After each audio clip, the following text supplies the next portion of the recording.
All right. I am here with Dr. Markos, and we're doing a podcast on C.S. Lewis's The Space Trilogy, Ransom Trilogy. I know that there's controversy over what you even call the books, but so I have this copy, and it says The Space Trilogy.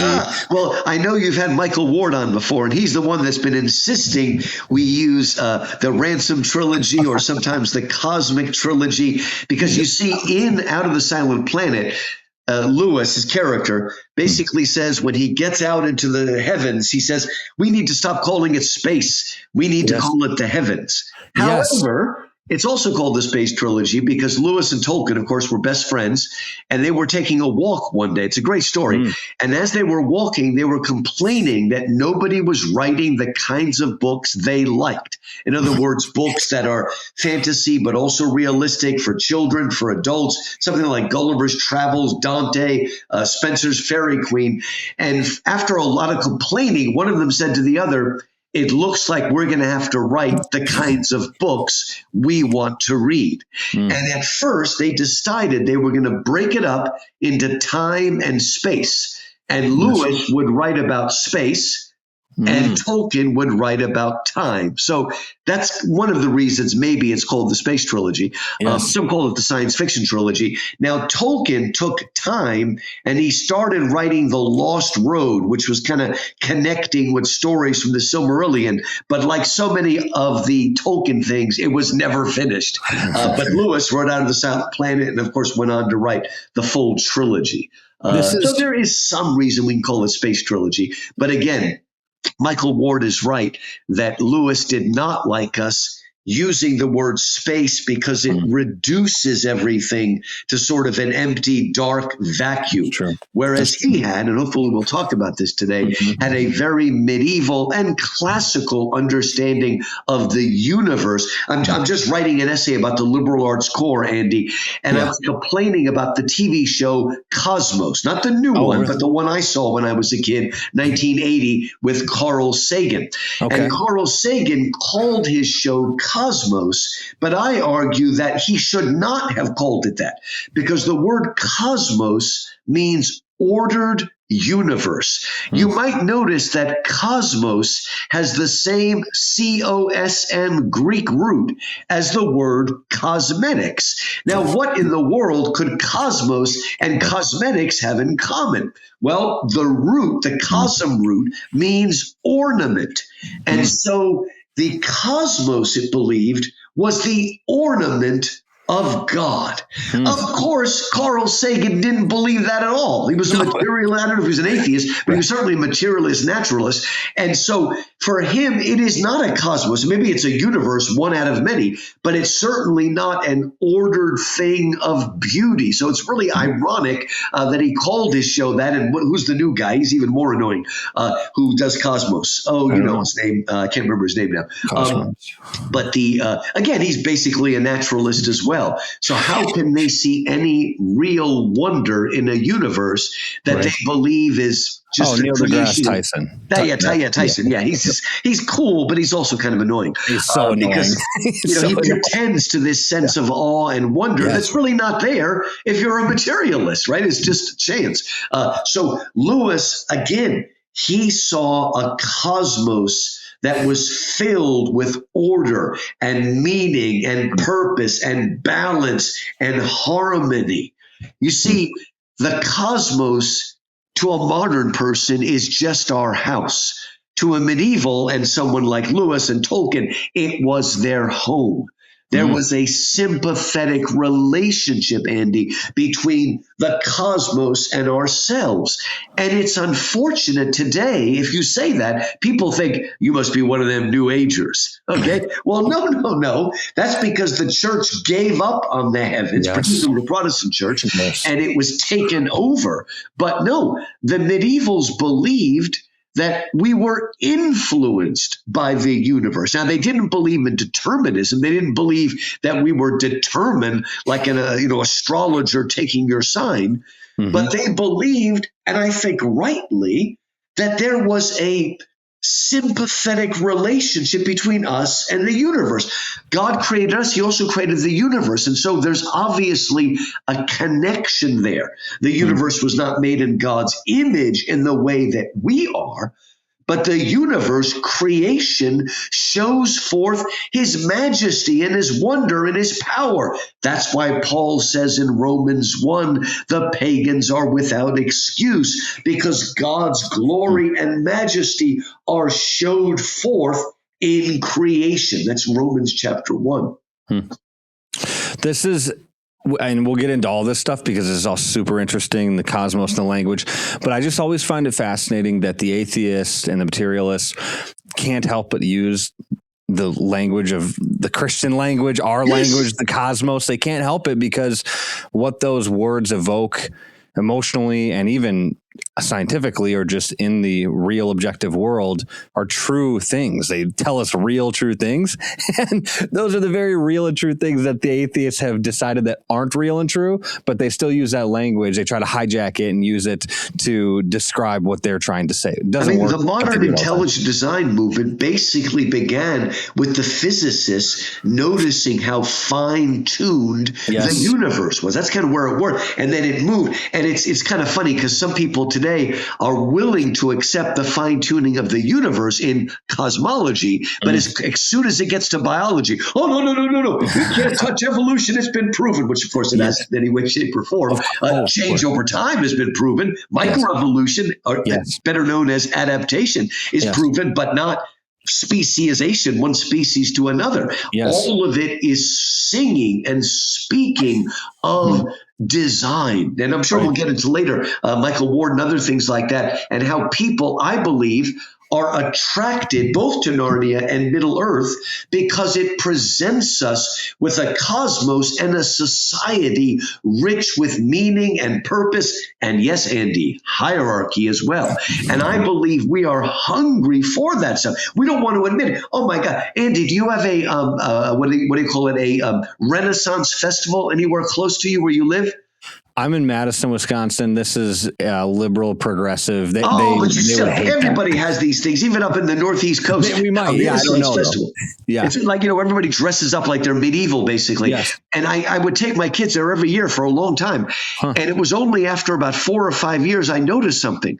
That the people that were around me, at least 70% of the people that were there all dressed up, would disagree with me on everything from society to politics to family to sexuality. What are these people doing here? They disagree with everything medieval Christendom stands for, and yet they're there. And I believe they're there for the same reason people love Narnia and Middle Earth, even if they're completely secular.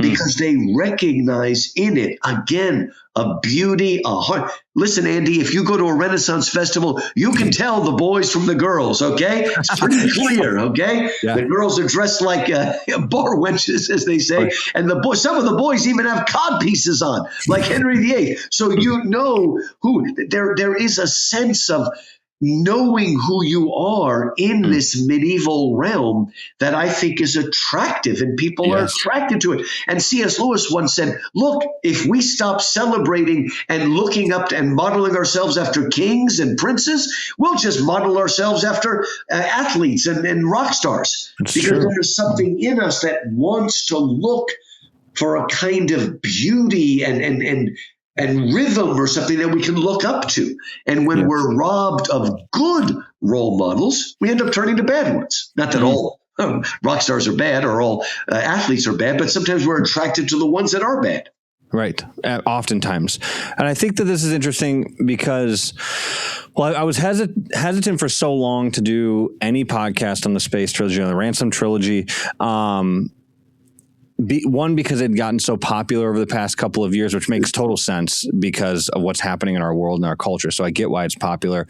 But I also, I don't want to be sort of a slave to the times and just do what everybody's doing for the clicks. So I let that sort of run its course. And there's so much in it. So it's just sort of like, anytime I do anything on C.S. Lewis, I'm like, yeah, I don't know if I should even be doing this. We only have an hour and a half to talk. This book we could talk about for 20 hours. We could talk for 10 episodes. And so, but anyways, I was just like, we need to do something on this because of how weird things are in our world right now and what's happening politically and culturally. So I think the best place to start, really, just for the people who don't know this book or anything about this, is like, what are these books about? Wow. Well, okay. Again, the Ransom Trilogy, Space Trilogy, all three of them stand on their own. It's not like The Lord of the Rings, which is one novel anyway. They all stand on their own, and what's weird about them is they're all very different. They're all almost a different genre. The first book, Out of the Silent Planet, is a good old-fashioned H.G. Wells kind of sci-fi fantasy adventure novel with, of course, Christian underpinning. The second book, though, Paralandra, is the best word for it is a theodicy. A theodicy is a meditation on God's justice. Remember Paradise Lost? He says his great argument is to justify the ways of God to man. And he talks about creation, the fall of Satan, the fall of Adam and Eve. Well, what happens in Paralandra, which is the other name for Venus, is that there is a brand new Adam and Eve figure who are still not fallen. They're in innocence. But there is a Satan figure named Weston. He was in the first book, but he's now completely demon-possessed. And he is trying to tempt the Eve of Venus. And Ransom, our hero, is there to defend her. And so it's like kind of a replay of Paradise Lost. Also, if you read that book, C.S. Lewis, about the same time, wrote a book called A Preface to Paradise Lost. Yeah. And very accessible interpretation, not only of Paradise Lost, but of epic in general. But also, Lewis wrote a book a couple years earlier called The Problem of Pain.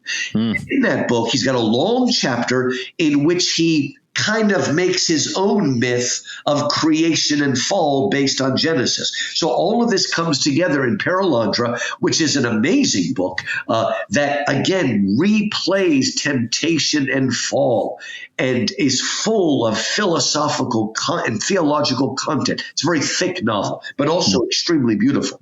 And then the third one is different again. I don't know if you'll remember a book called This Present Darkness. You remember that book, Andy? No, I don't. Warfare. Now, of course, Lewis was influenced by a guy named Charles Williams, who was one of the Inklings, and he wrote such great books as War in Heaven, what is it called, Descent into Hell. I'm trying to remember the names. He wrote about 7 of them.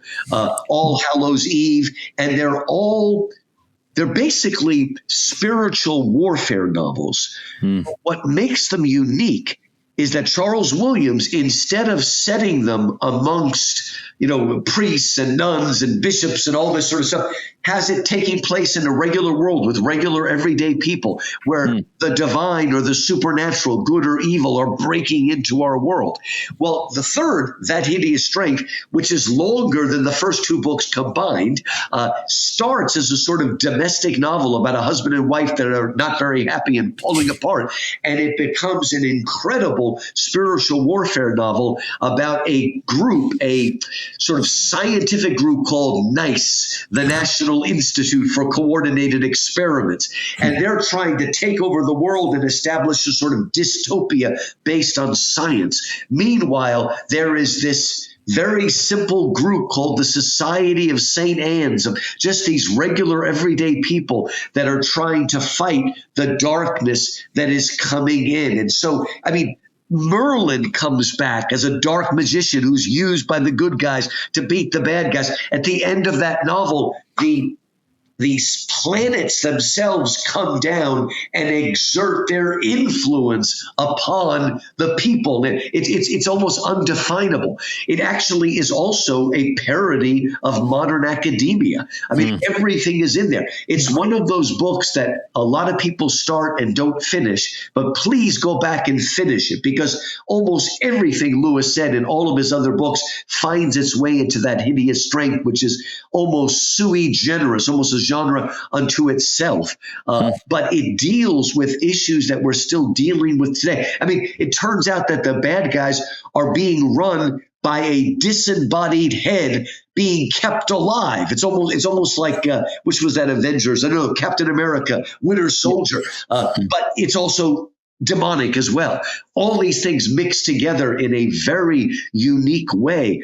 But again, they're fun adventure novels, but they're a commentary on sort of the nature of reality and the nature of temptation and how easy it is to fall. I mean, it is Lewis's version of 1984, Brave New World. It is a dystopic novel, but the good guys do win in the end. It's prophetic too. And I think the interesting thing about these books, these science fiction books that are, I think in some ways, it feels like Lewis is warning us and telling us what's to come.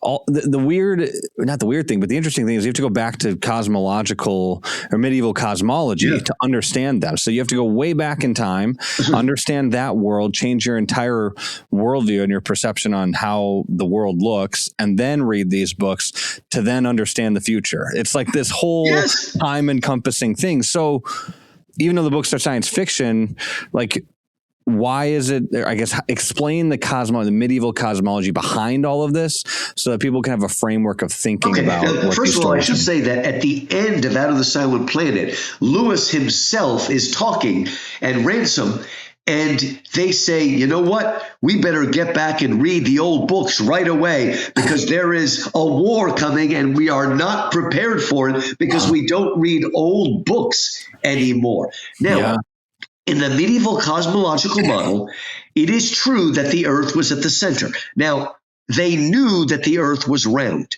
All you have to do is read Plato, Aristotle, Cicero, Ptolemy, Augustine, Aquinas, Dante. All the classical medieval thinkers knew that the Earth was round. What did the regular people think? They didn't think about it, just like most people don't think about it. But they did believe it was at the center. And they did believe it was fixed. I mean, be honest, Andy, don't you have a hard time really believing that we're rotating very, very quickly and also spinning through space? I find it very difficult to believe. I never think about it. What's that? I never think about it. I mean, most of us just don't think about it. Just like we don't think about how this stupid cell phone works, as long as it works, right? My smartphone works, that's it. I'm happy. And anyway, there are flat earthers today. So they did not. Okay. But they did believe the Earth was fixed at the center of space, and they needed that because the only way that Aristotle could explain gravity, which of course he didn't have that word, but he explained gravity because things fall to the center. I mean, he made a good scientific case for the need for a fixed center towards which everything moved. By the way, we say today nature abhors a vacuum. By the way, you do know that that is actually not true. There are vacuums in space, but it's Aristotle that said that. He believed there was no vacuum. And so he believed that the only way you could have motion is if one thing pushed another thing, and it pushed and it pushed and it moved all its way down to the center. Right? Things moved against each other like a big clock. It was kind of an amazing thought. Now, they believed that the Earth was at the center. And by the way, they didn't believe the Earth was at the center because they were stuck up. Okay, that's us. Okay, the medievals lived in a geocentric or Earth-centered universe. The Renaissance moved to a heliocentric or sun-centered universe.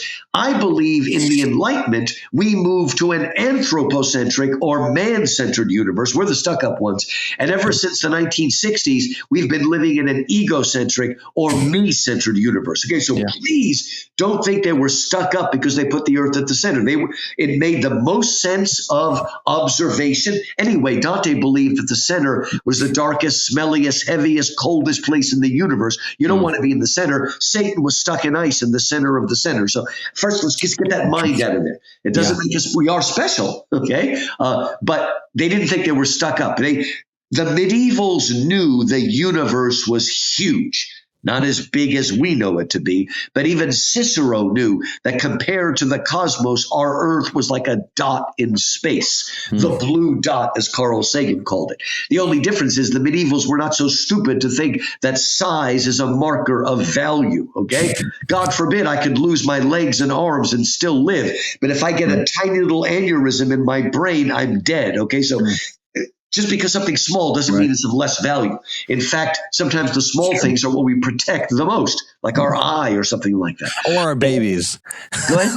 or babies. Or babies, yeah. I mean, again, it's just crazy until we stop and think about it, right? Okay, so around the center Earth, and they did not believe the Earth was a planet, because the word planet is a Greek word that means wanderer, mover. So we were fixed at the center, and our moon and all the planets circled around us in perfect concentric circles.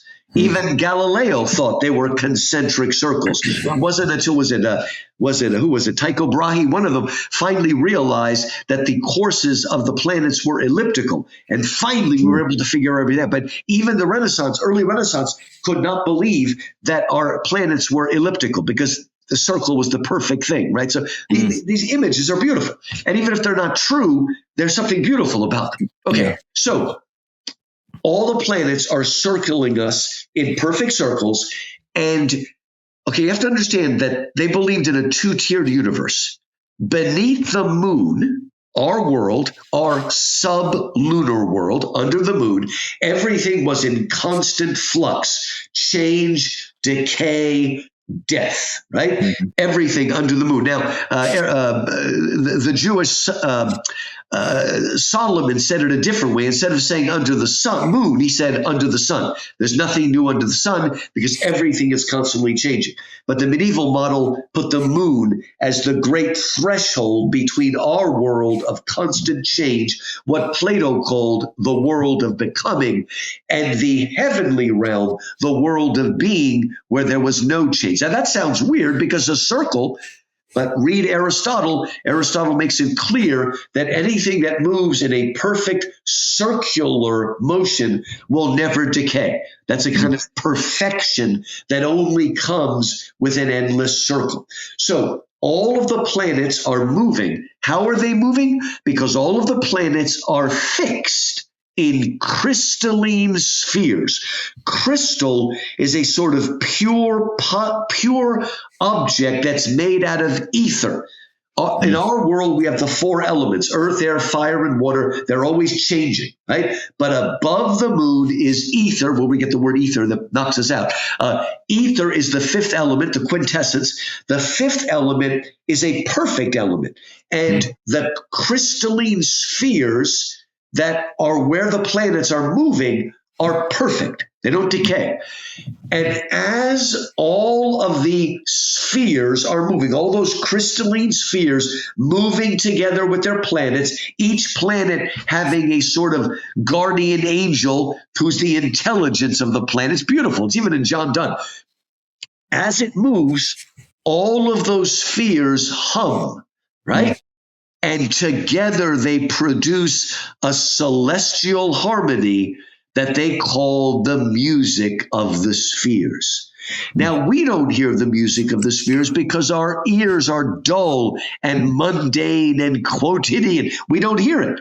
But it is said, Andy, that when you fall in love and look into the eyes of your beloved and all the mundane things of the world fall away, if you listen carefully, you just might hear the music of the spheres. We say you see fireworks, which is very mundane. They said, now, Pythagoras believed in reincarnation, and that's where Plato got the idea from. And now, of course, Christianity is completely incompatible with reincarnation, because we are a body-soul unit, right? We're incarnational beings. But we can learn something, and the medievals did, from Pythagoras. Pythagoras said that we would just keep coming back again and again until our soul reach such a state of perfection and harmony and purity that suddenly we heard the music of the spheres, and then we would join it. Now, again, that's not literally true, but there is some truth that as we grow spiritually and are more attuned to the heavenly realm and to God and to God's Holy Spirit, I do think we're slowly rising up there. It's called the beatific vision that we're seeking at the end. All right, now, that's the music. Can I ask you a quick question about the circular stuff? Because it's just interesting when you think architecturally or just in aesthetics and design. You can contrast that, obviously, with, this is the most like prominent example, but the Nazi regime and their obsession with angular symbols. And that's a good point. Or you move into like postmodern architecture, which is void and angular and not very much. Like if you go into new neighborhoods, I guess there's a lot being built around us. Everything's just very angular. All of the lawns, all of the new neighborhoods, everything has to be, there's almost this sort of, it's sort of like in the Pilgrim's Regress, where the further north he goes, the more rationalistic they become to the point of totalitarian, and everything has to be perfectly rigid in its right place. Or you look at like Helvetica fonts and things like that, the fonts and the way that letters are portrayed in design. Did you see the picture of the library Obama's building? Incredibly ugly. Brutalism. Yeah. They even made a movie called The Brutalist. And it showed the emptiness of his soul, of course. Yes. And the Soviet Union was making everybody live in these horrible, concrete, brick things. Every psychology building in America at universities. It's terrible. And that's why, Charles III has become rather annoying lately. But when he was younger, he was the head of the Young Fogies, and he was fighting for the return of beautiful architecture, kind of the old Gothic architecture that the Houses of Parliament are made. They were made in Victorian Gothic. But anyway, we do need that. And, more beautiful public spaces actually leads to more harmony. I think that people are nicer to each other in San Antonio, where my son lives. I visit him all the time, because the Riverwalk is so beautiful that it changes the mood. It enriches your humanity rather than dampening it, which is what happens with this brutalist architecture. And the lighting. You think about like these cities. You go, when you're at one of these places because you have the yellow lighting and there's that sort of warm, inviting atmosphere, whereas everything else, you go to like a hospital, it feels like everything is designed after a hospital, or it's like fluorescent lighting. You kind of feel like you want to die. One of the great villains of the modern world is Michel Foucault, who's really messed up everything. But he did write a book that Discipline and Punish, and he wrote something else. Basically, he argued, I think he was right about this, he argued that what happens in the utilitarian world is, again, everything is regimentation. So the hospital looks like the prison, looks like the school, looks like the orphanage, everything with the panopticon, with the guy in the center watching everything. And he's right about that, that we need to break away from that. And again, it's just, there are a few places in the country that still have that rich beauty instead of that formalism where everything's the same. And one of them is San Antonio. One of them is Atlanta. What's it called? Georgia. Georgia. What is Scarborough? No, what is it called? I don't know. Not Atlanta, Georgia. The one that's by the ocean. I can't believe the name's not coming to me. Anyway, a few places look unique. Before they destroyed it, you've got New Orleans. Before they really destroyed it, you got San Francisco. You've got places that are trying to maintain a human element. That's why it's so beautiful to go to Oxford. Andy, have you ever been to Oxford and just walked around? Beautiful. You could feel the intelligence, maybe because it's now. Look, I drive along. And these strip malls, they look nice. They don't exactly look ugly, but they're all the same strip mall going on forever. There's no change at all, and it's terrible. And it is anti-humanistic. And I say, when the medievals looked up, they didn't just see empty space. They saw the heavens.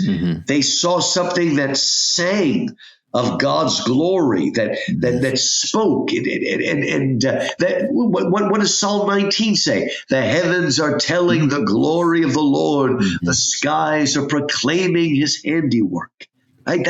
That's what they saw, and we can see it again. And things like Lewis and Tolkien help us to see it again. What's his name? He's kind of odd, Chris Nolan, but he, Interstellar tried to be a sort of new 2001: A Space Odyssey, trying to reignite the awe of space. but it was a little more human. I mean, I like 2001: Space Odyssey, but it's not exactly human. At least Interstellar has a family. It's more richly humanistic in that sense.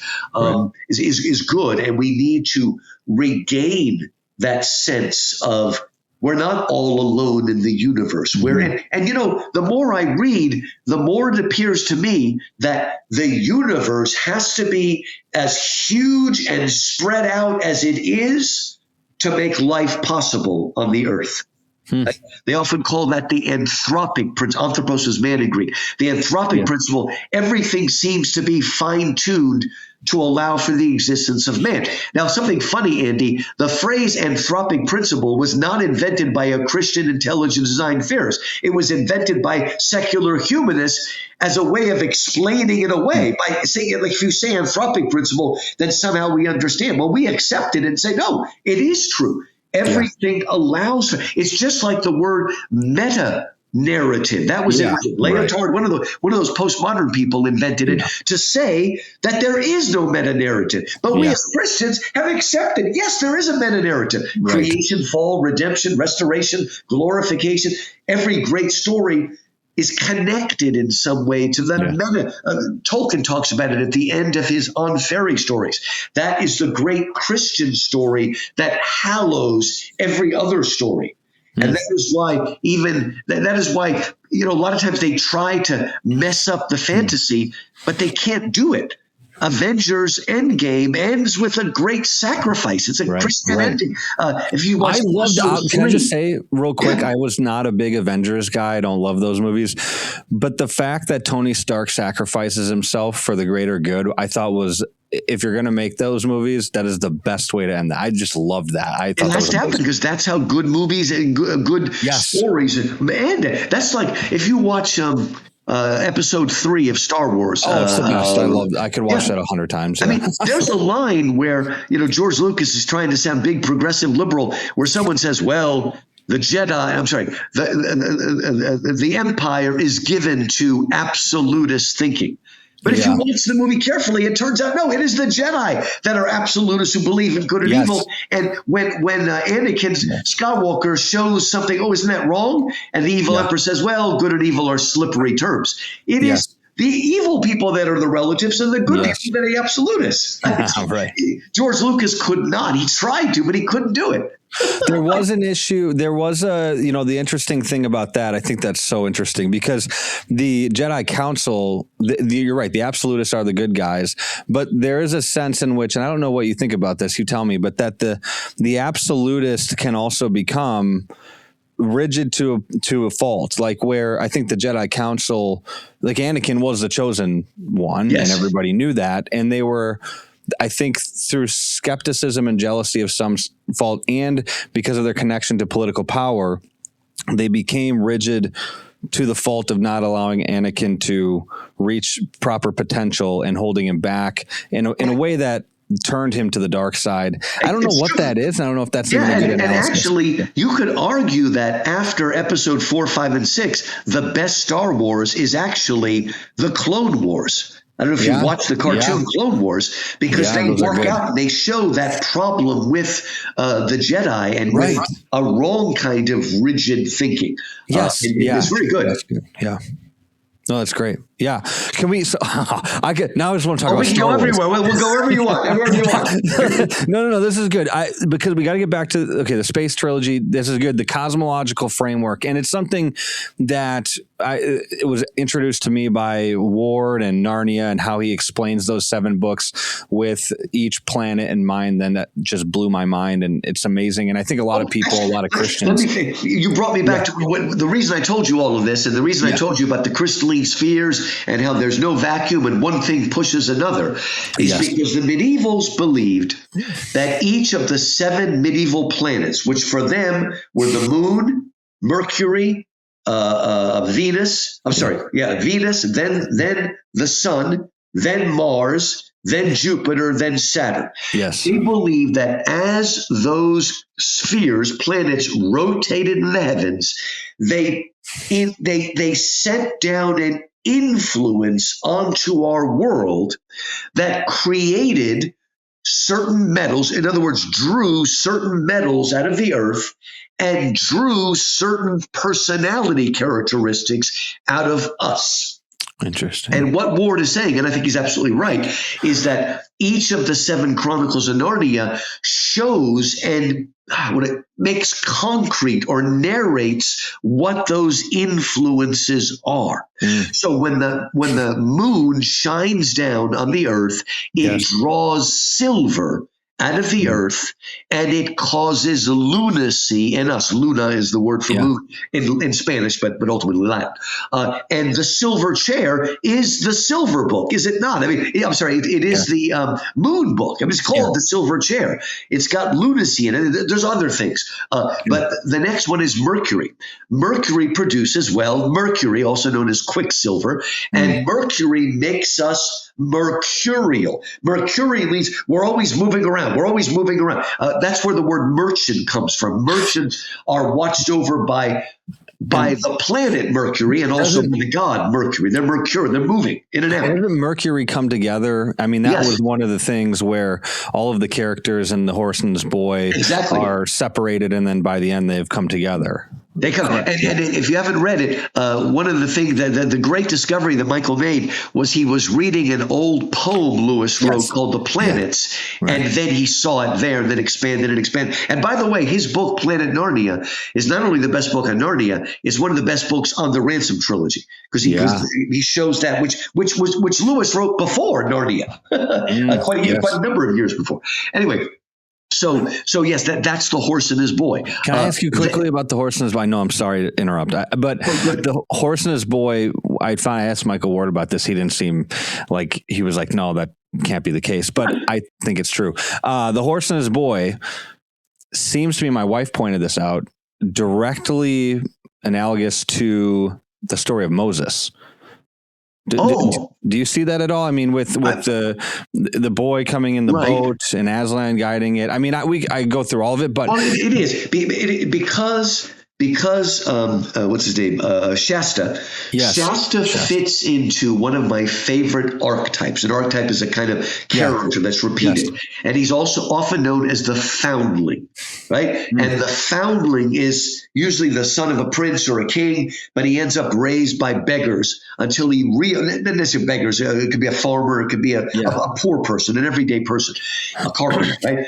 And eventually he finds out who he is and finds out who his destiny is and fulfills it. Luke Skywalker is a great foundling. So is and Moses is of course a play on that because he's a poor boy that grows up rich, right? It's kind of odd, but it's still the same. Of course, Jesus is the ultimate example of a foundling. I mean, Hercules, Perseus, Theseus, Jason, those are all foundling. D'Artagnan is a foundling.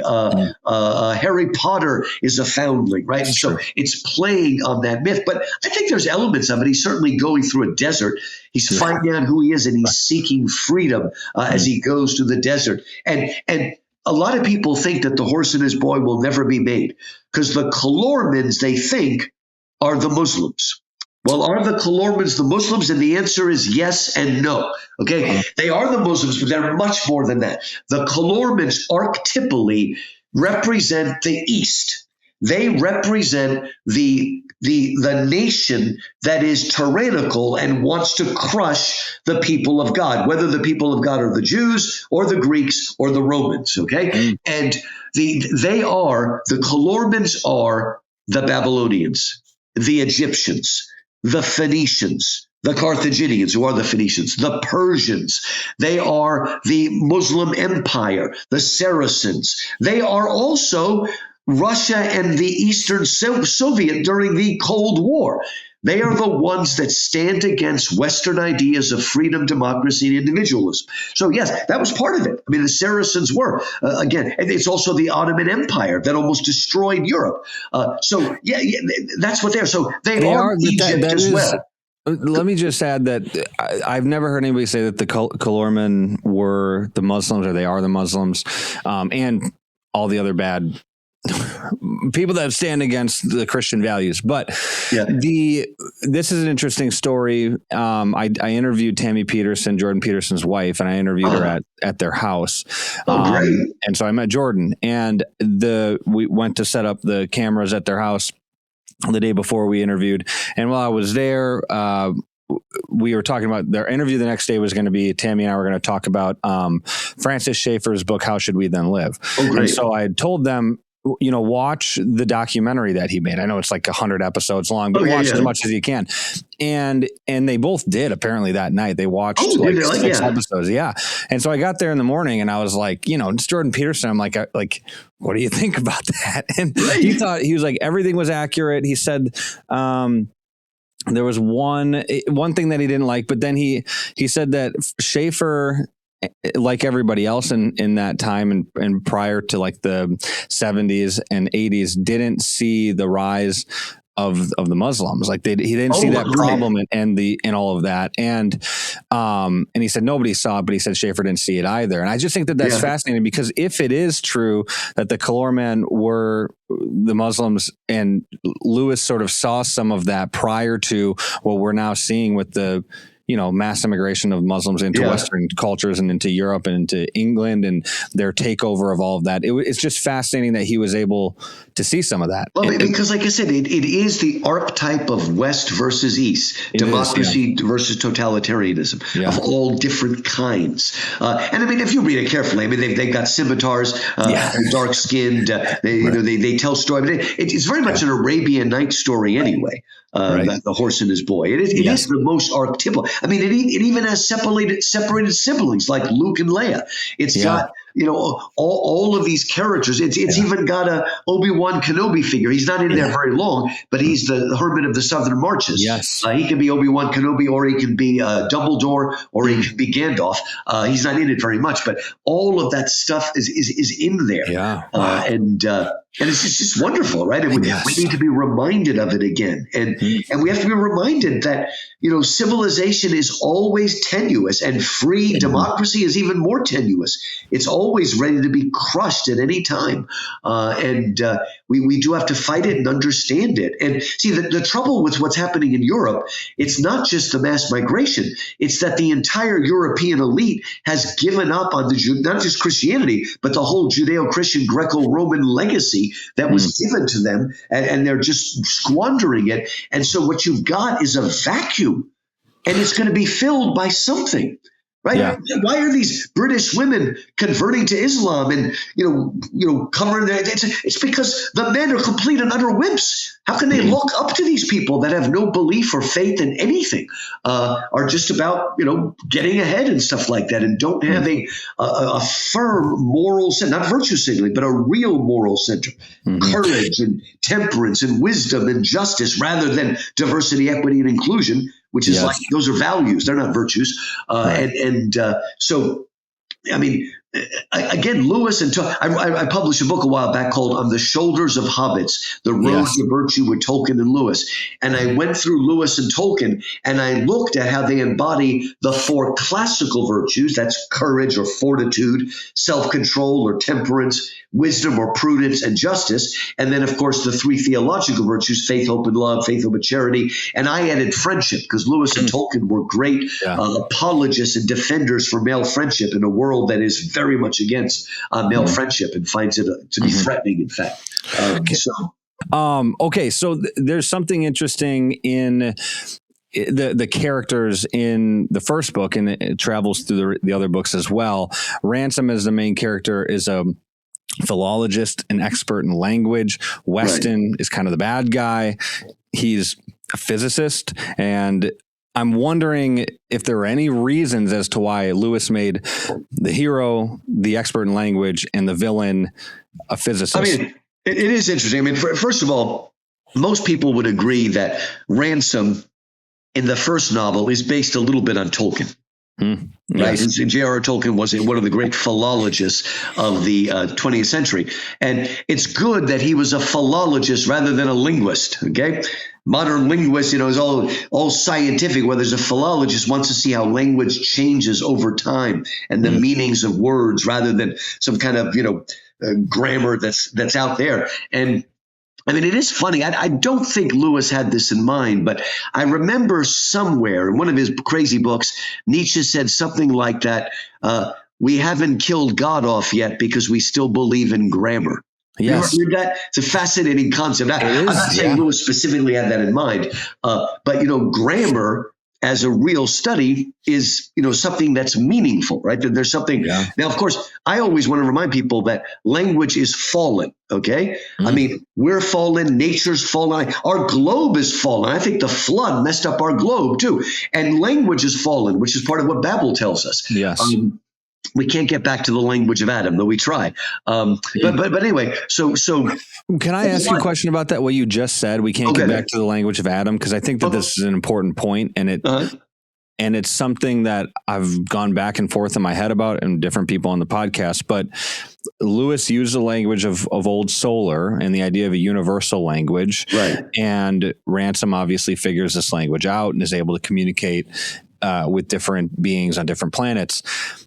The question that I have, and one that I would be interested in what you had to say, is, okay, so if Adam, do you think that Adam had, a singular language, and that the plan for humanity was for everybody to speak the same language?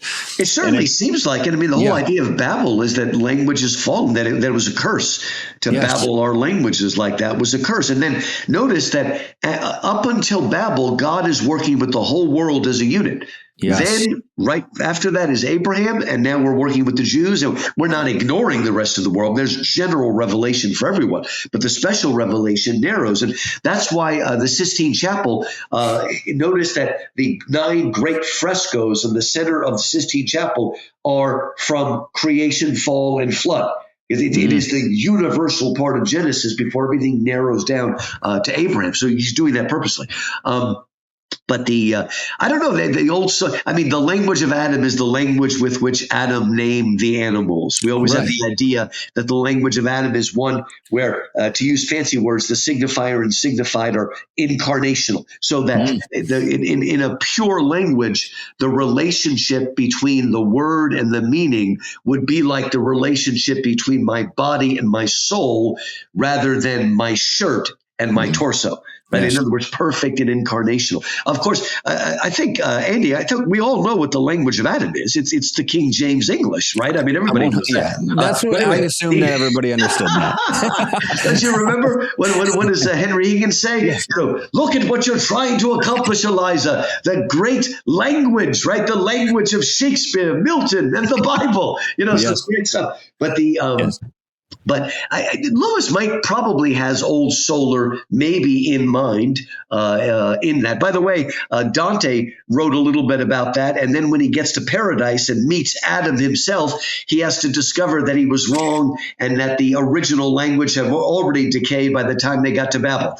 So people argued about that, whether there was an original. But I believe that all poetry is an attempt to come up with a purified language that touches. That's why I think the one stupid word that every single kid remembers from grade school English is onomatopoeia. They forget everything else. They don't even know what a subject verb is, but they all remember onomatopoeia. And it's not just because it's a silly word, but because I think we all feel that language should be like that, right? That language should mean what it sounds like. And I think we have this instinctual thing. And I've read that of the first 100 words a child learns, half of them are related to animals, either animals or animal sounds. And, the Bible says Adam named the animals. God allowed us to participate in the naming of things. And that's often important. What is her name? Ursula K. Le Guin. That's really big in her. Is it Earthsea Chronicles? But it's in other fantasy sci-fi as well. Words have power.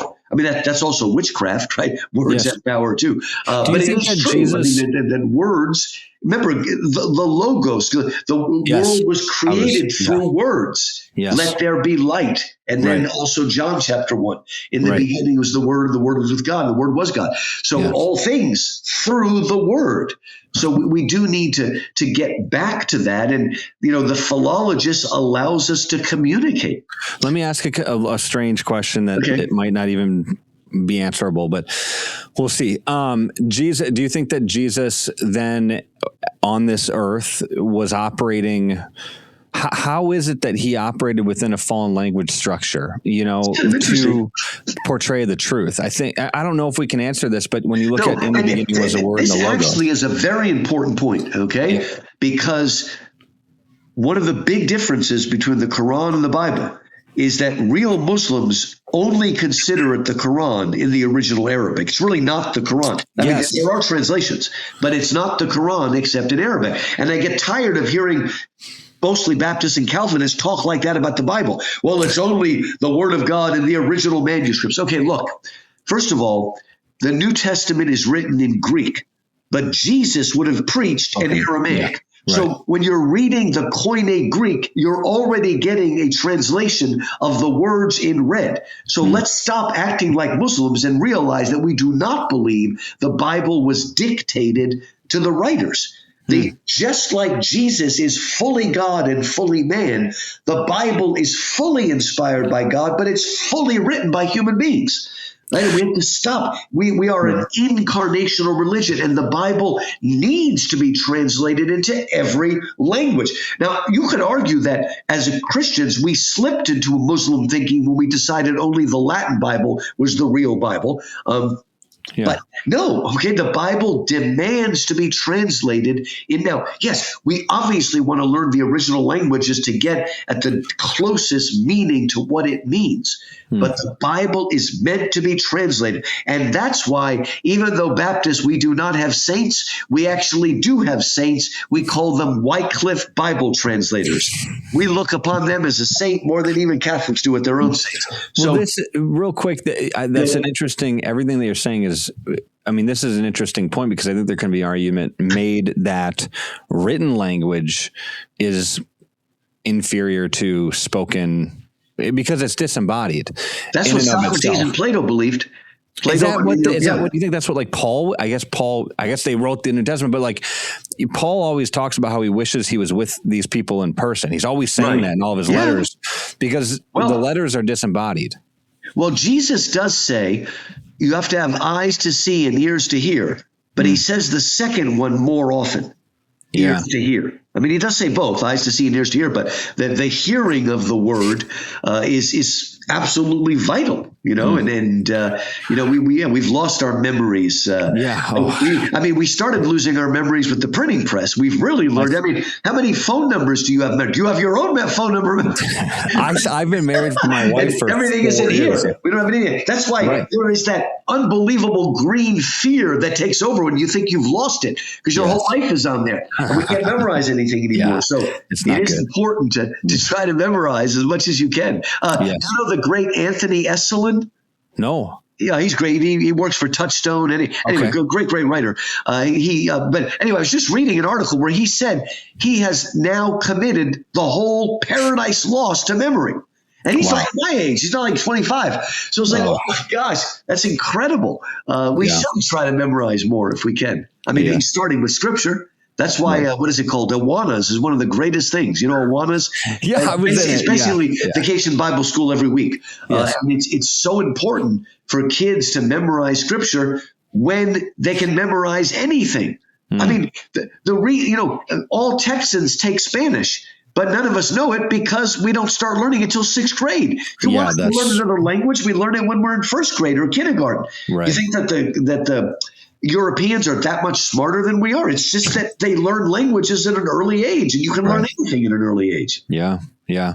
No, that makes sense. It's just fascinating because we live in the anti-language world. We live in the postmodern world, and the idea of language, and I know this growing up in Madison, Wisconsin, where postmodernism is king. I mean, it just dominates everybody and everything, and it dominates the churches too, that it's a byproduct, like language doctrine, the idea that the Bible would say something and it would be finite and it would be what it is and it's on the authority of God's word. Like that sort of stuff is archaic, lame, doesn't really make any sense to the postmodern thinker. The correspondence theory of truth, right? Yes. There is a real correspondence between these things. Right.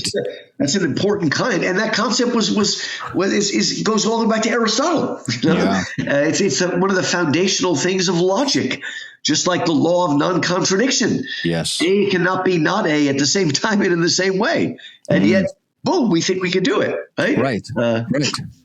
Right, but this is like why I think Lewis's books are so important, and even The Abolition of Man, which I just interviewed Michael Ward on that one a couple months ago, but because he did his other one on he did his like reference or I guess it's called After Humanity. After Humanity. Yes, After Humanity. Yeah, very good. You know, Lewis is going off about those old textbooks in like the early 1900s. I'm like, dude, you should have been thankful because you should see what's about to come down the. Oh, I know. Yes, his Green Book from The Abolition of Man is nothing compared to the 1619 Project and everything else. Breaking down. It's so bad, but like myself, I've had to learn through my 20s. I'm only 26, but over the past 6 or 7 years that language is actually important, which seems like such a infantile thing to learn in your 20s. Like language is important and it's actually connected to reality. And actually, it's not just connected to reality, it's the thing that upholds reality in a lot of ways. And I just learned that. The original kind of philosophy is called ontology, which means the study of being, the study of the thingness of things. And you get that in Plato. No. Well, in a way, as we get to the Enlightenment and Immanuel Kant, it's like we're starting to surrender ontology, the study of being, in favor of epistemology, the study of knowing. So we're not even interested anymore whether or not God exists. We're only whether we can know that he's or how we know things. Now, that doesn't mean epistemology is new. Aristotle was doing epistemology. But the focus of the closest thing to truth moved from the nature of things to the way we know things, right? And then we abandon that. We end up with linguistics, with words, but then postmodernism and deconstruction breaks words too. So there is nothing that can hold meaning. Yes. And that's why, it's good that the Greek Orthodox, and the Russian Orthodox, they've preserved their icons because the icon shows that this physical object can bear divine meaning and presence. It isn't literally Christ. You're not worshiping it, right? Yeah. But that we can you mentioned Francis Schaeffer. He wrote a book called The God Who Is There. And then he wrote another one called He Is There and He Is Not Silent. Yes. Okay? Yeah. God, reality exists. It can be known and it can be communicated. Yes. And all of postmodernism has broken that down. It's amazing. It's broken it down, and it's also shamed people for the idea of what is self-evident. That whole idea of, well, this thing is just self-evident. Like I shouldn't have to sit here and articulate. I mean, you should articulate and do the best that you can to understand everything, but certain things are self-evident. A man is a man and a woman is a woman. Yeah. Like, these are self-evident, and not every single human being should have to articulate that down to the smallest, minutest, littlest degree of... Lewis and Tolkien were both hugely influenced by G.K. Chesterton, often known as the apostle of common sense. He's the best. Right? Yeah. He said, look, we one of my heroes, Edmund Burke. We speak of Edmund Burke as the father of conservatism. That doesn't mean he invented it. He was the first person who was forced to articulate it because the French Revolution was threatening to destroy everything. So he's got to come down and tell us common sense, like tradition and family. You see, one of the reasons that education has become social engineering is because we no longer have a tradition to pass down to our children. That's the whole point of education, is to take the tradition, means to traditio, to pass it down to the next generation. But we've abdicated our responsibility. And so now instead it's social engineering. Yes. You need to read. Did you read Jordan Peterson's We Who Wrestle with God? I did a review for it as well in World Magazine, I think. It's really great. What did you think of the Babel a chapter where he discusses that the engineers have the proclivity towards totalitarianism because of their technical minds? I read it like 6-7 months ago. Well, it's interesting because, we often think H.G. Wells, and the first thing we think of is The Time Machine. And he did write a lot of dystopia novels. But he started his career by writing utopia novels. And what was it called? Things to Come, or The Shape of Things to Come. After a World War III kind of thing, well, actually, it's been before that. He's before that. But anyway, after this terrible World War, it is the engineers who rebuild a perfect, millennial kingdom and stuff. And it sounds good at first that the engineers will build this because we think of the engineers as being basically objective. And in many ways, they are more objective than the people in the humanities. Yeah. Well, but again, that can become rigid as well. Right. There's only one way to do it. That's the fear of AI, that will purge out everything that is not perfect or pure in its search for absolute and utter efficiency. Right? We have to be careful. That's why the wife who's married to an engineer has to remind her husband again and again that excessive honesty is not always a virtue. Okay, and excessive order and efficiency is not always a virtue. It kind of destroys humanity in some ways if you get too perfect. Right. And it's a materialistic objectivity in a lot of ways. Rarely is it. I mean, I know a lot of engineers. Madison, Wisconsin is like the place where engineers are brought, and there's a lot of engineering, software engineering, and things like that. It's a Silicon Valley of the Midwest, and when it comes to sort of materialistic creating things or whatever, computers, I don't know any of that stuff, but like software engineering and that sort of thing, they've got it down to a T. But when it comes to like morality and questions of truth, those are much more difficult. And I talk to engineers all the time. My wife is a civil engineer. She's not this way. She's kind of the opposite. But there's this difficulty with putting the moral components together. But when it comes to developing some software that's almost abstracted from yourself, there's a lot of clarity. I don't know if that's the case with all the engineers that you know, but I just see that. Maybe that's just a product of where I live. Well, it's just like, in the movie Oppenheimer, it's not like the scientists are evil and they want to drop a bomb, but they also want to see it work. Yes. Okay? I mean, they're sort of excited that it worked. Yes. They're not really thinking ahead. Yes. And this is the problem. You remember Stephen Jay Gould. He's the guy that saved Darwinism by destroying Darwinism. In other words, he saved Darwinism by saying it's punctuated equilibrium and nature takes leaps, which the whole point of Darwin is nature never takes. We won't go there. Okay, so Stephen Jay Gould suggested something he called NOMA, non-overlapping magisteria, NOMA. And the idea was, we're going to split religion and the sciences. We will let the sciences take care of all of this, and we'll let religion take care of morality and ethics. Okay, sounds like a good deal. It's a deal with the devil. Because immediately they just basically said that Christianity is just feeling and all that sort of stuff. And basically the scientists are also dictating morality. That's what happens. Well, it became real. It's not true anyway, but it's not a good deal to take.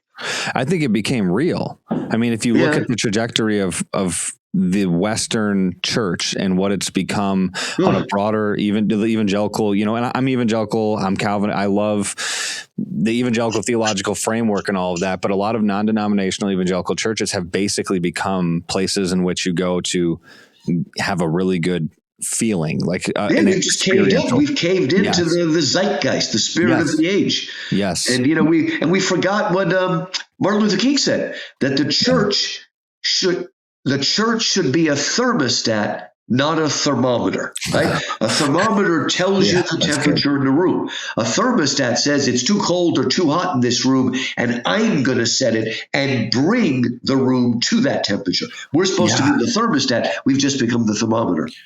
That's so interesting. You just kind of connected, I think, why Bonhoeffer thought the church was the conscience of the state. I mean, it's just, anyways.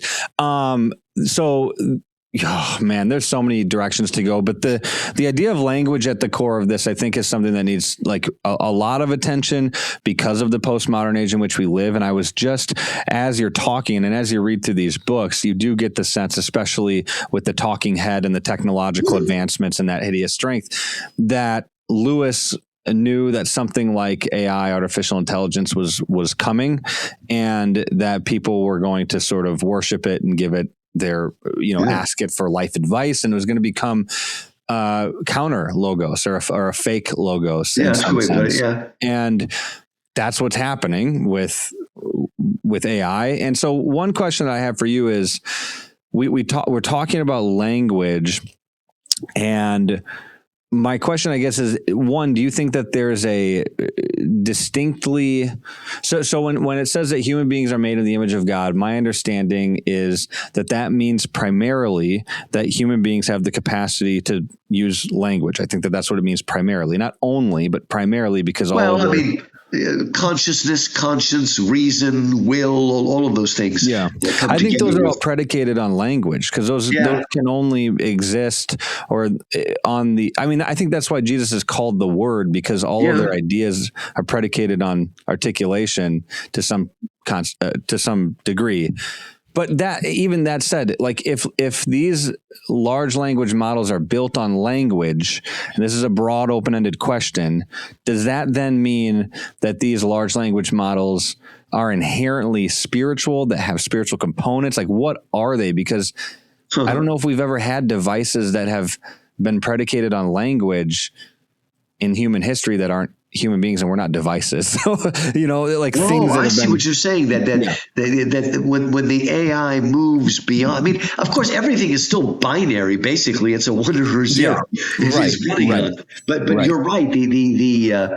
Well, I'll tell you, a lot of people. We mentioned 2001: A Space Odyssey, and a lot of people don't know why it is that how the computer went bad. You have to read 2010, the sequel, and it explains why HAL went bad. Okay, HAL apparently is not IBM, but HAL stands for heuristic algorithmic. And an algorithmic computer is one that, just program and do it. Whereas the word heuristic is like the beginning of artificial intelligence. And what they describe in the novel, Arthur C. Clarke, what he explains is that HAL, the computer, was algorithmic, and it was programmed to serve the men, the astronauts, and do whatever it wanted. But then, just before it took off, they programmed into HAL the knowledge of the obelisk, the monolith on the moon, but was told you can't tell the men about that. So the computer was given information that it was not allowed to share with the men.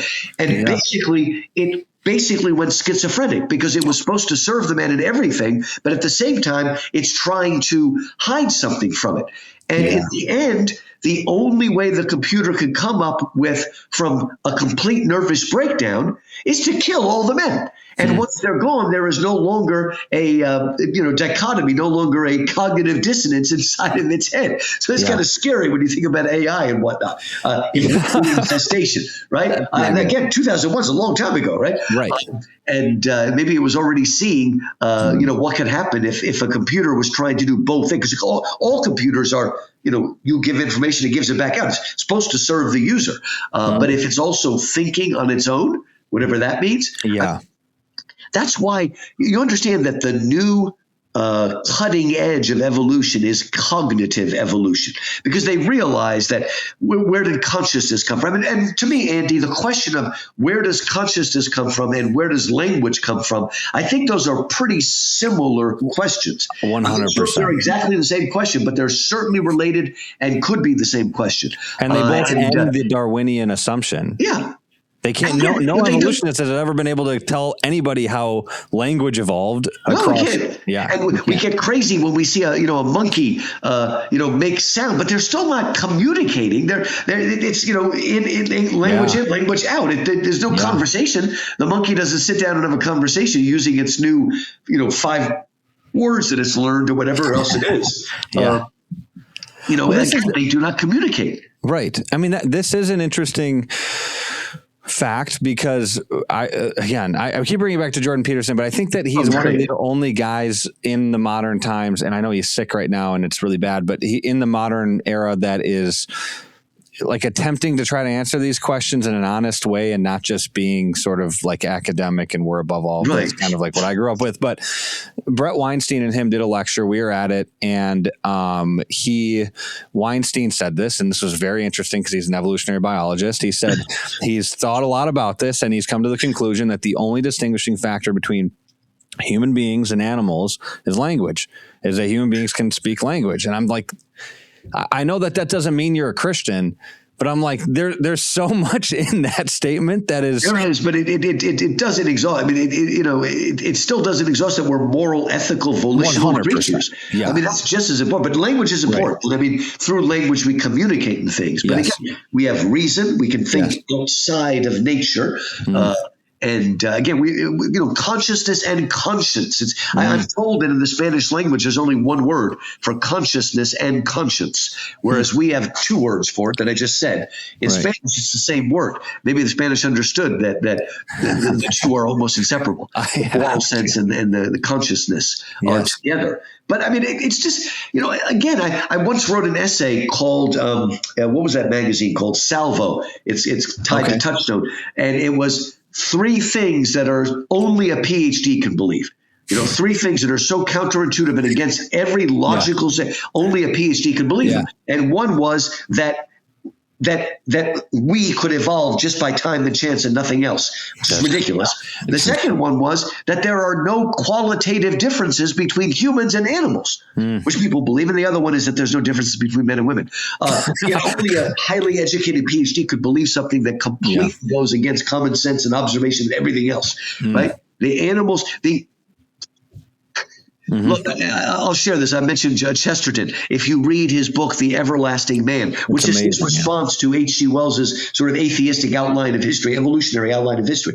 Yeah. And he says, what is the proof of the caveman? The caveman is nonsense. There were men who lived in caves. Yeah, exactly. But this idea of the caveman is something between a human and an ape or some kind of creature, we have no evidence. The only evidence we have are the drawings of animals on the cave in Lascaux, France. Yes. And he said, whatever else we can say about the person that made those paintings is that it was a man. It was a fully human being. It wasn't a half man, half ape, right? An ape does not create art.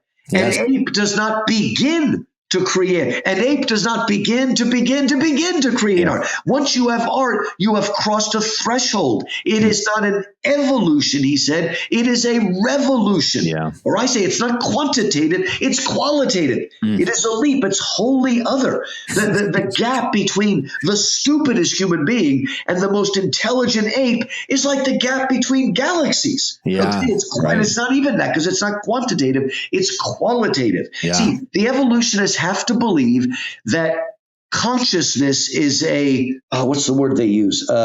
They just believe that our brains just get bigger and bigger and bigger, and suddenly we have consciousness. What is the word they use? An epiphenomenon. That consciousness is it just happens. Now, I suppose if one of these computers suddenly really becomes rational and intelligent and moral, maybe, but of course they're already programmed by a human being. They're designed, but maybe. But again, consciousness and language are not seriously epiphenomenons that just happen when our brain capacity gets big enough. Yeah. That's basically what they believe. They can use all sorts of fun language. Okay, but it's so reductive. I mean, you watch specials where they show you what parts of your brain lights up when you're in love. And then they say, now we understand love. That's back to the engineers running. No, you don't understand anything. What are you talking about? Just because we understand the chemical composition of DNA doesn't mean we understand where the programming came from. It's so reductionistic. It's reductionistic materialism. It's like we found the light that lit up, and now we understand love. It's like you don't. No. Actually, you probably understand less about it. I mean, we're doing Lewis. Let me give you the best Lewis reference. It's not in the Space Trilogy. It's in Voyage of the Dawn Treader, and you may recognize this. In Voyage of the Dawn Treader, they actually meet a retired star named Ramandu. He's a star, but he comes down to Earth to retire. Yeah. And there's a kid named Eustace Clarence Scrubb, and he almost deserved, right? And he has got a completely modernistic, reductivistic education, has no sense of wonder or imagination. And when he realizes that this guy Ramandu is a star, he says, "Oh my, sir, where I come from, a star is just a flaming ball of gas." Yeah. And Ramandu says, "No, my son, even in your world, that is not what a star is. that's only what it's made of. Exactly. And that's ridiculous. We think because we know what the brain is made of, we understand it. I'm sorry, but none of these people really understand how the brain works, or they don't even understand what most of these psychological afflictions are. They don't understand why the medicine works. They don't understand why it stops working. I mean, it's unbelievable. We now know that, some huge percentage of reality is made up of black matter. Now, we have no idea what that is, but because we have a name for it, we think we understand it. Or sophisticated, right? Right. We nickname the animals. That's what Hamlet says to Ophelia. And we think we understand them. Right? One of the you mentioned The Everlasting Man, which is a great book, and to your point about the drawings in the caves, Chesterton makes such the obvious point in that book that he's like, everybody, all these scientists or historians or whatever talk about the prehistoric man. He's like, you know why you can't know anything about the prehistoric man? Because he's prehistoric. There's no written before record. history. And growing up in the public school system, though, you're told this is fact. It's like the world is 85 billion years old. We came from this pool of soup over here, and then we all became human beings. It's just fact. It's not like they don't even say the word prehistoric. It's sort of like, we know this, like they came back and told us, we have a time machine or something. And so you don't even assume. So when I read that for the first time, I was like, you know what? He's right. This is prehistoric. There's no way we can know that. That's so stupid. Why did I listen to these people? You know what Chesterton says somewhere else? He says, people keep saying, of course we evolved from the primates. Look at the missing link. To which he responds, it's called the missing link because it's missing. Like all those liberal German theologians who say, well, of course our documentary hypothesis is, from Mark for the Gospels is right. Look at Q. What do you just called it Q? It doesn't exist. Q means quell, means source. It doesn't exist. So you're using an argument based on something that doesn't exist because you give it a name. You think it now exists. It doesn't make it so. Which is why his understanding of Christianity at its core, as a made up of paradoxical truths that you trust in faith, I think it contrasts to atheists as the same exact thing. You have to trust their paradoxical truth that is sort of not true, but it's made up. It's, the prehistoric man. We know everything about the prehistoric man, even though we don't have any information. C.S. Lewis said somewhere that you ask the common man sometimes, and he believes more in the caveman than he believes in Henry VIII, because Henry VIII is only history, but the caveman is science. That's so true. He said that a long time ago, 60 years ago. So it's hysterical. That's so true. So there's a point and I really wanted to get to this because in Paralandra in the second book where Ransom, and we're jumping all around. Like my goal here is not that we tell everybody what these books are about. They should go read these books. But Paralandra, he is face to face with Weston. Weston is trying to corrupt Paralandra, which is Venus, I think, right? And he's trying to corrupt. He's basically like Satan in the garden, trying to corrupt the Green Lady, which is sort of their Eve, and trying to get her to disobey God and to go against his commands. And Weston's body is taken captive by, let's just say, Satan, or just Satan, the devil. Yeah, at least Satan, the Satan. devil. And so it's not actually Weston the physicist talking, it's Satan talking through his body. And so he has this amazing stamina. He can stay up all night and all day. He says, he's not a human. And so Ransom is trying to compete with this devil and trying to win the Green Lady over and trying to tell her the truth and like why everything that Weston's character, the devil character, the unman is what it's called, is saying. And Ransom's just exhausted. Like if this is day after day, week after week of this, and he just can't win. And so I'm reading and I'm like, when is this going to end? Because it feels like this goes on forever. And it's like, dude, you're getting smoked. Like there was a couple good points where, there was a couple good times where Ransom really got him, but then it didn't really matter because he gets tired and he has to go to bed. And then when he goes to bed, the unman, the devil tempts her, and it's just a disaster for him. And they get to the point where Ransom comes to this conclusion that the only way to win is through violence. He needs to kill the unman. He needs to murder him. And you're thinking like, one, this is your English, this is coming from the mind of like an English C.S. Lewis, they don't get involved in violence. That's sort of the Anglo way. And so one, that's strange, but two, this is Christianity, and a lot of Christians, especially Western liberal Christians, like to think of Christianity as a non-violent religion.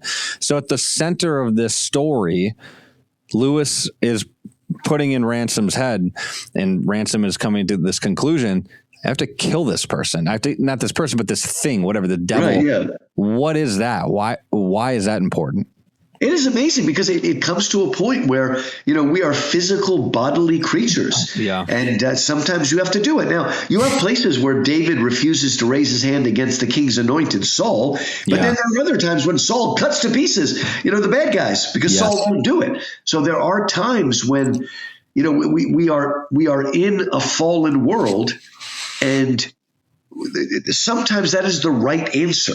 I mean, that's why they came up with all just war theory and stuff like that. Yeah. Now, I'm so tired of Christians like, oh, Constantine messed everything up, right? Okay, it is true that before Constantine, almost all Christians were pacifists.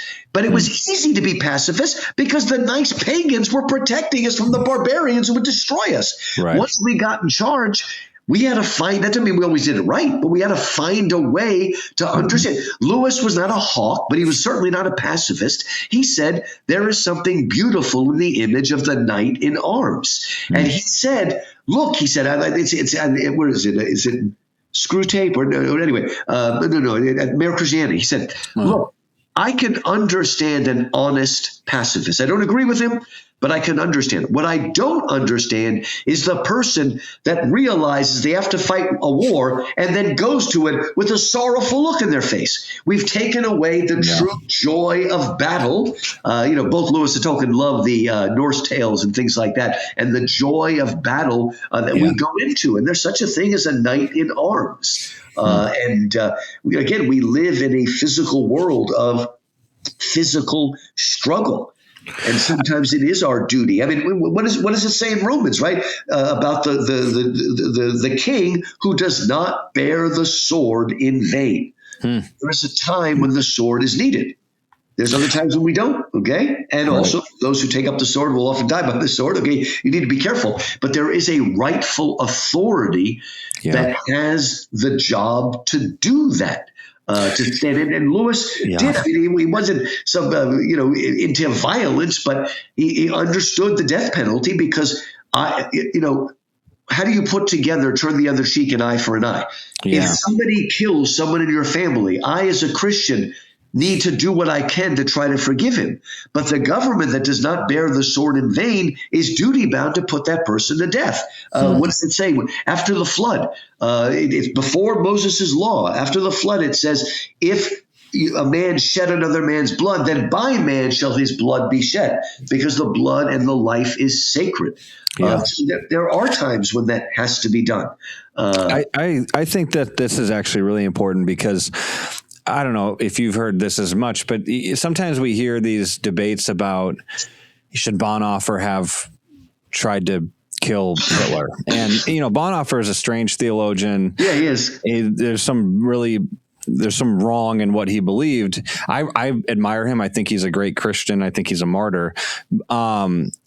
But that's not even a question to me. It doesn't seem like that's even a question. Why are we even asking that? But a lot of people in the West, that's become sort of one of these weird, fake intellectual, moral dilemmas. Like, should he have killed Hitler? It's like, obviously. That's like the most Christian thing that you could have done. But I think we've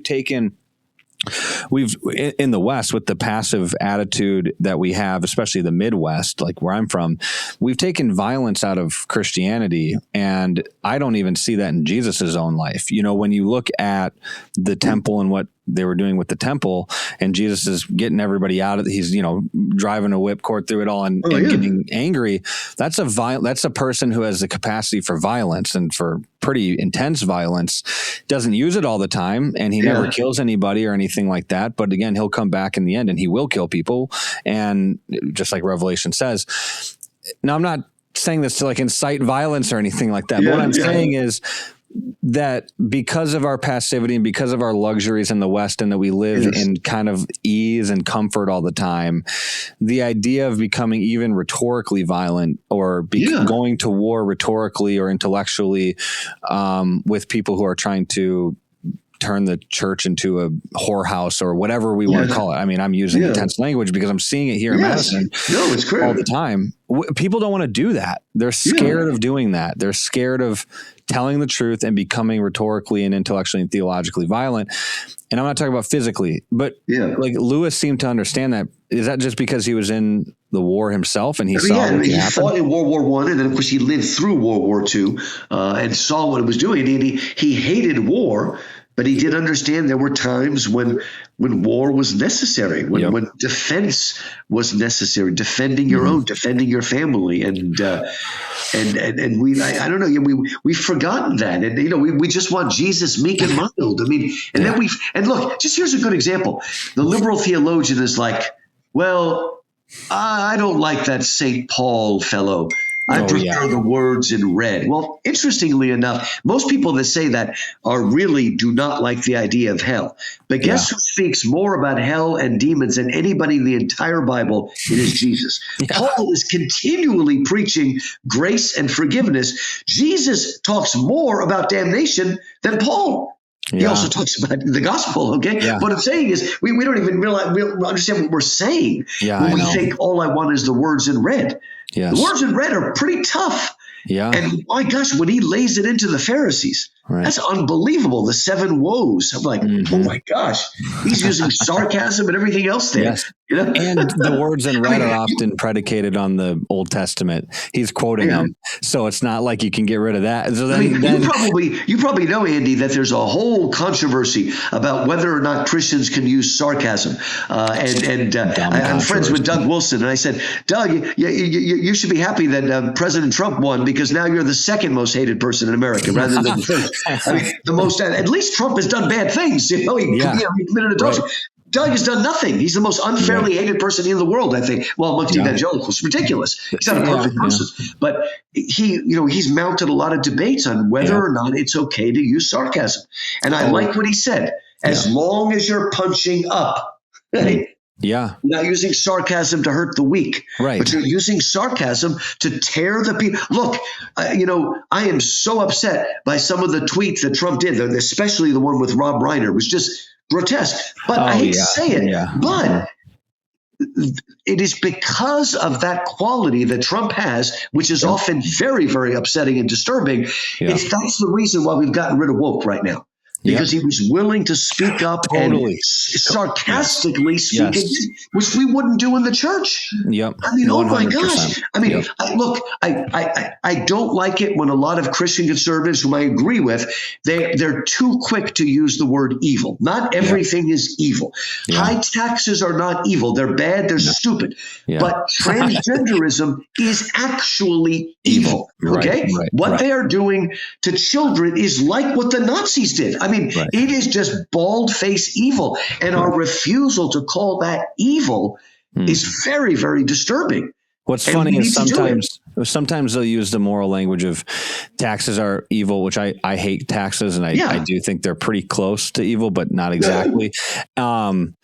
They'll be quick to use that, but then a question of homosexuality or transgenderism is really complicated, and we need to transgenderism is an assault on the way God made us. You remember the Passion of the Christ?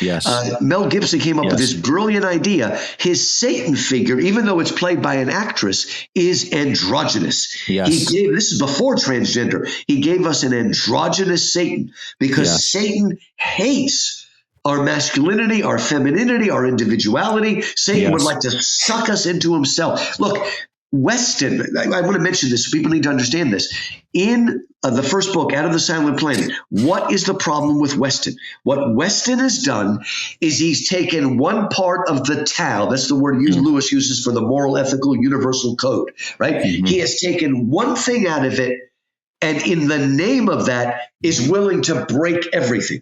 He has taken the phrase species survival, and he is willing to break every law of God and man to accomplish that. One of the reasons why today the totalitarian left is a greater evil than the totalitarian right is simply this reason. The totalitarian right will do things in the name of purity. Now, thankfully, most people today will not be fooled by that. They'll be like, yuck, that's not what we need, okay? Yeah. But the left does things in the name of equality.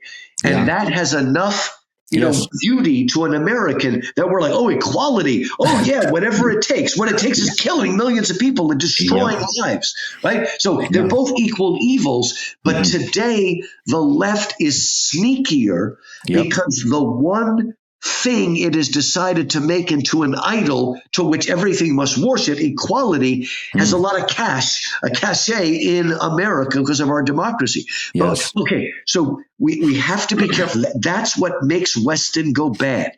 Right. He comes up with something that's good, but he's willing. Look, the 10 commandments are not the one commandment and the 9 suggestions. Okay, they're a package deal. Right, they go together. Okay, right. But again, and Weston goes bad. Weston Weston is a more interesting character than Divine. Divine only cares about gold. He finds out there's gold in Mars and he wants it. He's a simple villain. He's an Ubermensch, a Superman is what Weston is, and he is doing it. He thinks for the good of man, and so he will not. Lewis said the worst tyrant is the religious tyrant because he's doing it for your own good, and so he never takes a holiday and he never stops. Old tyrant that's just want power, he'll take a vacation now and then, right? But not the Pharisee who's doing it for your own good and he won't stop until he's done it. Yeah. This is, I feel like we could talk for another 2 hours. My wife is texting, calling me like we got dinner ready and everything, but this is, there's a million things to talk about. We should do another podcast because I think we didn't even scratch the surface to some of what's being talked about in this book, but there's so much that you have to kind of understand before going into it, especially with Lewis and how he thought about the cosmological world and the medievals and language itself in the postmodern world that we live in, that this is a great conversation in general, but just helping people recognize that there's an entirely different framework of thinking, and to understand some of these great Christian thinkers, especially of the 1900s, Chesterton, Lewis, Tolkien, you have to get yourself out of the modern mind and get yourself into the medieval mind and get away from all the stuff that you think is normal. It's not normal. It's only been normal for 5 minutes.